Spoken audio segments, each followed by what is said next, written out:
Oke, Assalamualaikum warahmatullahi wabarakatuh. Waalaikumsalam warahmatullahi wabarakatuh. Waalaikumsalam. Waalaikumsalam warahmatullahi wabarakatuh. Oke. Selamat siang. Selamat Iya. siang. Oke, semuanya sehat? Alhamdulillah. Alhamdulillah. Oke, pada kesempatan kali ini kita sudah di pertemuan kelima. Nah, masih di bab yang sama di persamaan kuadrat. Oke, kita langsung saja mulai untuk menghemat waktu. Sebelum kita mulai, kita baca doa terlebih dahulu ya. Berdoa dimulai.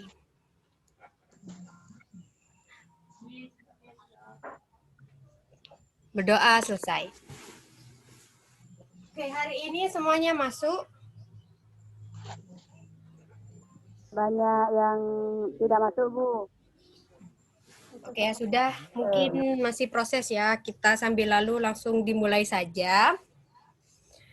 Ada yang tahu kira-kira hari ini mau belajar apa? Wah, sepertinya dari Mungkin sekarang kita persamaan belum kuadrat ya, Bu. tahu ya. Sudah terlihat? Masih belum, Bu.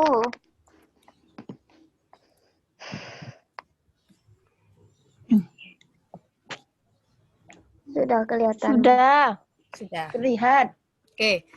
Nah, hari ini kita akan belajar tentang fungsi kuadrat. Ya, fungsi kuadrat ini masih di satu materi di bab 7 di persamaan kuadrat. Nah, kenapa Bu kok satu bab? Nah, karena untuk menggambar grafiknya nanti itu ada hubungannya dengan materi yang sudah kita pelajari di persamaan kuadrat yang sebelumnya. Oke, sebelum kita lebih lanjut ke materinya, kita tahu bahwa indikatornya di sini ada dua, jadi memahami definisi fungsi kuadrat dan memahami istilah-istilah pada fungsi kuadrat. Untuk tujuan pembelajaran hari ini yaitu yang pertama siswa dapat menjelaskan definisi fungsi kuadrat dan yang kedua siswa dapat menjelaskan istilah-istilah pada fungsi kuadrat. Ada yang pernah dengar istilah fungsi kuadrat? Tidak, Bu. Tidak. Jadi kita mulai terlebih dahulu tentang fungsi. Apa itu fungsi? Ada yang pernah dengar fungsi, kata-kata fungsi? Ada, Bu. Fungsi sudah pernah kita pelajari waktu kita SMP dulu, ya. Waktu SMP kita sudah pernah belajar fungsi, tepatnya yaitu fungsi linier. Nah, di sini kita mulai dari definisi fungsi, jadi kita mengingat-ingat kembali tentang fungsi itu. Jadi fungsi itu adalah ya di sini relasi dari himpunan A ke himpunan B disebut fungsi atau pemetaan jika dan hanya jika tiap unsur dalam himpunan A berpasangan tepat hanya dengan sebuah unsur dalam himpunan B. Jadi fungsi itu adalah relasi antara dua himpunan ya, di mana himpunan A itu memiliki relasi dengan himpunan B. Nah, kalau di SMP kan seperti ini yang kita tahu. Ya. Jadi inilah yang dinamakan fungsi. Nah, berbicara tentang fungsi, nanti ujung-ujungnya pasti akan membahas tentang grafik fungsi. Nah, di sini karena fungsi kuadrat, nah kita perhatikan gambar-gambar di bawah ini. Nah, mungkin ada yang tahu ini gambarnya apa? Jembatan. Jembatan, benar, jembatan. Ya, ini adalah nama-namanya. Jadi ya kebanyakan ini adalah jembatan. Nah, bentuknya ini kan melengkung semua ya. Ini melengkung, yang ini Kahayan, ini melengkung, ini Rumpiang melengkung, Mahakam Ulu melengkung. Nah, di dalam matematika, bentuk yang melengkung seperti ini namanya parabola. Bukan parabola yang dipakai buat TV itu ya, bukan. Dalam matematika ini namanya parabola. Nah, kenapa kok bisa bahas tentang parabola, Bu? Karena kita tahu bahwa di SMP, grafik fungsi dari fungsi linier itu seperti ini. Dia berbentuk garis lurus. Nah, jika di fungsi kuadrat, dia akan berbentuk seperti parabola. Ini namanya parabola ya. Grafik fungsi kuadrat itu adalah parabola namanya. Jadi bentuknya akan seperti ini. Oke, setelah kita tahu, maka kita masuk ke definisi. Apa sih definisi fungsi kuadrat? Atau apa sih fungsi kuadrat itu? Jadi, fungsi kuadrat dalam X adalah suatu fungsi yang ditentukan oleh fx sama dengan y sama dengan a kuadrat plus bx plus c dengan a, b, c-nya real dan a-nya tidak sama dengan 0. Ya, jadi fungsi itu dituliskan bentuk umumnya seperti ini. Jadi fx sama dengan ax kuadrat plus bx plus c, atau ada beberapa buku yang menuliskan y sama dengan ax kuadrat plus bx plus c. Ini sama saja, tapi pada umumnya dituliskan dalam bentuk fx sama dengan ini. Nah, catatannya, fungsi kuadrat. Tahu ya kuadrat itu apa kira-kira? Kira-kira kuadrat itu apa? Pangkat 2. Pangkat Ya. 2 ya. Karena di sini kita bahas tentang fungsi kuadrat ya, berarti gampangnya dia fungsi yang variabel x-nya dia berderajat 2 gitu aja. Kalau nggak berderajat 2 berarti dia bukan fungsi kuadrat. Nah, bentuk umumnya seperti ini. Apakah ada yang lain, Bu? Ada. Nanti itu kita saat mempelajari grafik fungsi kuadrat di pertemuan selanjutnya, nanti kita akan menemui cara kita menggambar grafik fungsi sesuai bentuk fungsinya seperti apa. Kita bahas yang ini dulu. Oke. Fx sama dengan x kuadrat min 4x plus 3. Apakah ini fungsi kuadrat? Iya. Ya. Untuk yang kedua, apakah fungsi kuadrat? Iya. Ya, oke. Yang ketiga ini, apakah dia fungsi kuadrat? Iya. Yang lain?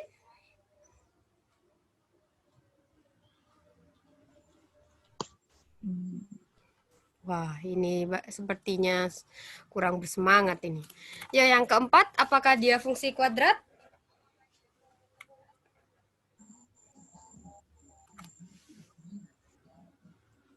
Apakah dia fungsi kuadrat? Iya. Oke, fungsi kuadrat, Bu. Yang terakhir ini apakah dia fungsi kuadrat? Bukan. Bukan. Ada yang bukan, ada Kalau yang dari iya, bentuknya bukan. ada yang termasuk, ada yang bilang ini fungsi kuadrat? Tadi temannya bilang ini tidak. Yuk, kita lihat kembali.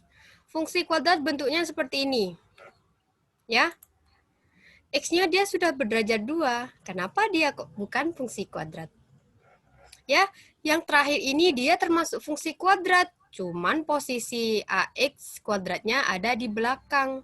Di sini A-nya dia negatif 1.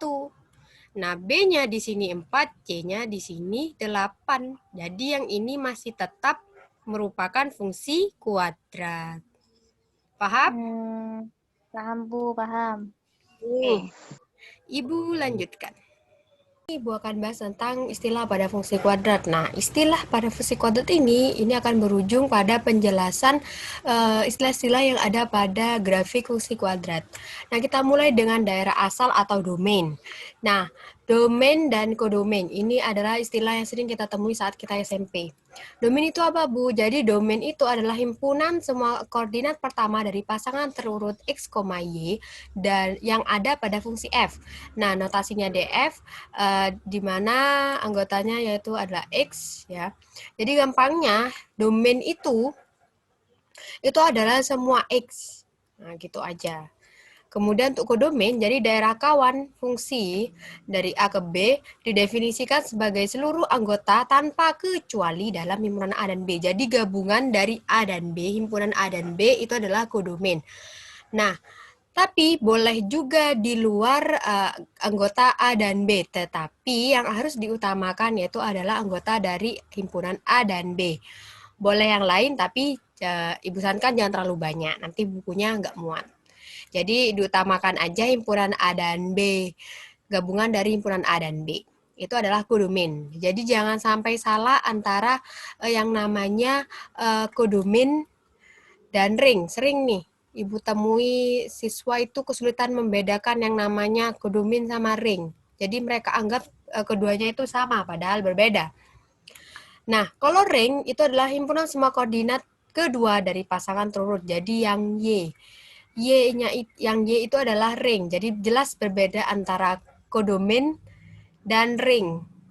Nah, lebih jelasnya ini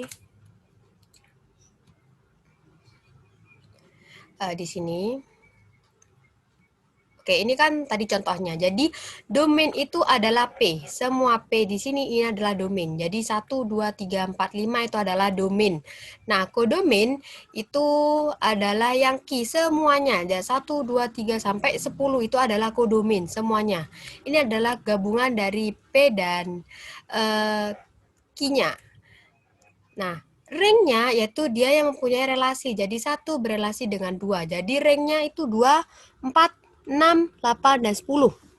Nah, kodominnya ya semuanya yang walaupun tidak berelasi dia adalah kodomin. Jadi jangan sampai salah antara domain dan antara kodomin dan ring ya. Nah, untuk yang selanjutnya istilah yang selanjutnya yaitu wilayah nol atau pembuat nol. Jadi pembuat nol fungsi f merupakan akar-akar persamaan fx sama dengan 0. Ditafsirkan sebagai absis titik potong grafik fungsi dengan sumbu x. Jadi gampangnya saat x-nya berapa, dia sama dengan 0. Itu adalah wilayah nol atau pembuat nol. Nah, selanjutnya ada titik puncak atau titik balik. Ya, jadi titik puncak atau titik balik yaitu titik tertinggi atau titik terendah dari fungsi tersebut. Loh, kenapa ada titik tertinggi dan terendah, Bu? Kalau puncak kan pasti tinggi, gitu kan.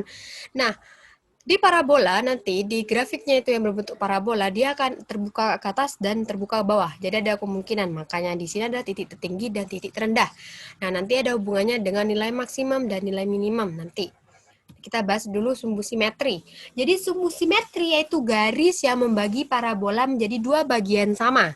Sumbu simetri pada fungsi kuadrat dapat dikatakan sebagai garis sumbu yang melewati titik puncak. Nah, jadi kalau ada garis yang membagi parabola menjadi dua dan melewati titik puncak itu adalah sumbu simetri. Nah, untuk selanjutnya yaitu nilai maksimum atau minimum atau ada yang menyebut nilai ekstrim. Jika parabola terbuka ke atas, maka fungsi fx-nya merupakan nilai minimum. Nah, kalau parabolanya terbuka ke bawah, maka fx-nya itu merupakan nilai maksimum. Nah, untuk lebih jelasnya, Ibu ilustrasikan ke dalam contoh grafiknya. Ini adalah contoh grafik dari fungsi kuadrat berbentuk parabola terbuka ke atas. Jadi pertamanya adalah setelah kita masukkan domainnya dan juga ringnya, maka kita beri titik-titik seperti ini ya. Nah, kemudian kita hubungkan titik-titik ini dengan garis sehingga berbentuk seperti ini, parabola yang terbuka ke atas. Nah, kita bahas satu-satu domain. Ingat tadi domain gampangnya apa? Jadi semua X ya yang dilewati yaitu min 2. Ingat ya, ini adalah titik yang pertama min 2,8. Jadi domainnya min 2. Kemudian min 1,3. Jadi domainnya min 1 dan seterusnya seperti itu. Ya, sampai 4 di sini. Jadi domainnya itu adalah X ya di antara min 2 dan 4. Jadi lebih besar dari negatif 2 tapi dia kurang dari 4. Kurang dari sama dengan 4 atau lebih besar sama dengan min 2. Jadi gampangnya yang X itu adalah domain. Nah, kita bahas yang ring dulu. Ring itu adalah semua Y. Nah, seperti itu, semua Y. Jadi min 2 ke 8, min 2,8 jadi Y-nya 8 itu daerah hasilnya itu 8. Kalau min 1,3 berarti dia 3 dan seterusnya. Jadi dia ringnya dari min 1 sampai 8. Jadi di sini Y ya, ini maksudnya Y. Y kurang dari sama dengan Y lebih besar sama dengan negatif 1, tapi dia kurang dari sama dengan 8. Nah, kodomennya mana, Bu? Jadi kodomennya itu adalah gabungan dari ring dan domain, gitu aja. Jadi dari negatif 2 sampai 8. Boleh yang lain, Bu. Kan di sini ada yang mungkin ada yang tidak dilewati sampai 8 gitu. Ada yang 6, ada yang 4, boleh. Tapi diutamakan dia ring dan domainnya. Nah, yang selanjutnya yaitu pembuat 0 atau wilayah 0. Ingat saat X-nya berapa, dia sama dengan 0. Jadi di sini saat X-nya 0, Y-nya juga 0. Saat X-nya 2, dia juga 0 gitu kan. Jadi itu adalah wilayah 0-nya. Kemudian ada sumbu simetri. Ingat garis yang membagi parabola menjadi 2 bagian dan melewati titik pusat atau yang melewati titik balik ya. Titik balik parabolanya. Kemudian jadi sumbu simetrinya sama, yaitu X sama dengan 1. Nah, ini adalah titik puncaknya atau titik balik. Nah, karena dia terbuka ke atas, maka dia memiliki nilai minimum, yaitu F1 sama dengan F1. Nah, kalau parabolanya terbuka ke atas, seperti ini, terbuka ke bawah, seperti ini, jadi titik puncaknya itu ini, dan karena dia terbuka ke bawah, maka dia memiliki nilai maksimum, ya, yaitu F-nya 2,5, yaitu nilainya 2/4. Ini adalah nilai maksimum. Nah, kita bahas sampai sini dulu. Apakah ada pertanyaan? Sudah dipahami? Paham, Bu. Oke, paham. Oke, kita bahas selanjutnya yaitu tentang istilah-istilah lain seperti definite positif dan definite negatif. Ini sangat berkaitan erat dengan grafik fungsi kuadrat. Maka saya akan bahas satu persatu posisi dari grafiknya atau parabolanya di koordinat kartesius itu seperti apa, supaya paham tentang definite positif dan definite negatif. Nanti kita juga akan menemui yang namanya parabola terbuka ke atas, terbuka ke bawah, seperti tadi, kemudian menyinggung dan memotong, dan lain-lain ya. Yaitu kita lihat berdasarkan koefisien A-nya. Berarti di sini jika A-nya lebih besar dari 0, maka parabolanya terbuka ke atas. Kalau A-nya kurang dari 0, maka parabolanya terbuka ke bawah. Ya, untuk koefisien A, dia akan menentukan arah terbukanya dari si parabolanya itu. Paham sampai sini? Paham, Bu. Oke, kita lanjutkan berdasarkan koefisien B-nya. Jadi di sini ada 3. Jadi kita lihat di sini gambarnya untuk A-nya lebih besar dari 0. Kalau A-nya kurang dari 0, tinggal parabola ke bawah. Ini sama saja. Oke, di sini untuk B-nya. Jadi kita fokus ke B-nya ya. Untuk B-nya yang lebih besar dari 0, maka sumbu simetrinya di sini ya, di sini dia akan berada di sebelah kiri sumbu Y. Nah, untuk dia B-nya kurang dari 0, maka ada di sebelah kanan sumbu Y. Untuk B-nya sama dengan 0, maka dia akan berada tepat di sumbu Y. Jadi ini sumbu Y ya. Jadi itu posisinya. Jadi koefisien B ini untuk mengetahui posisi parabola. Jadi posisi sumbu simetrinya terhadap sumbu Y. Sampai di koefisien B di sini sudah paham?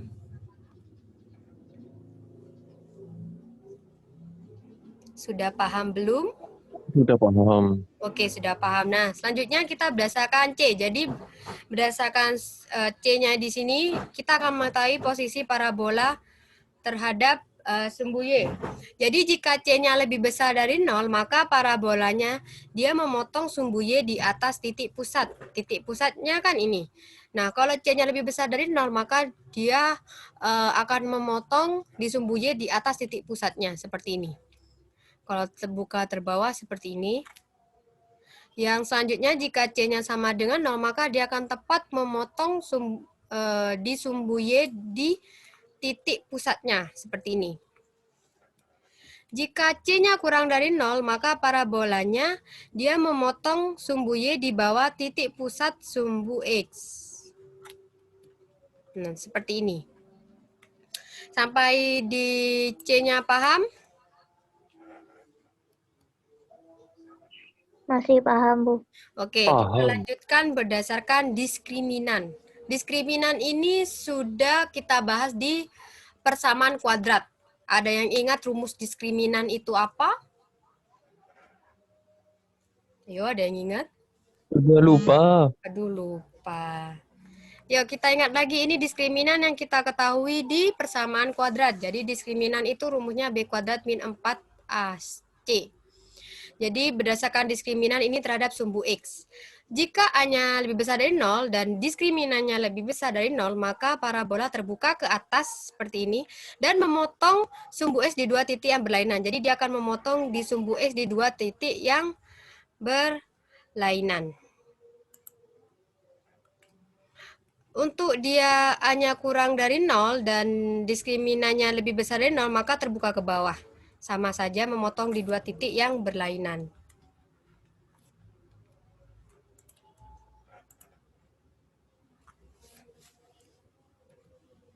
Oke, yang selanjutnya.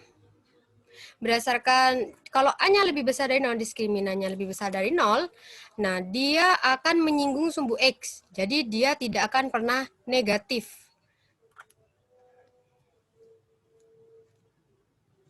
Kalau diskriminannya sama dengan 0 tapi terbuka ke bawah, seperti ini, maka dia, si fungsi kuadratnya ini, dia tidak akan pernah positif.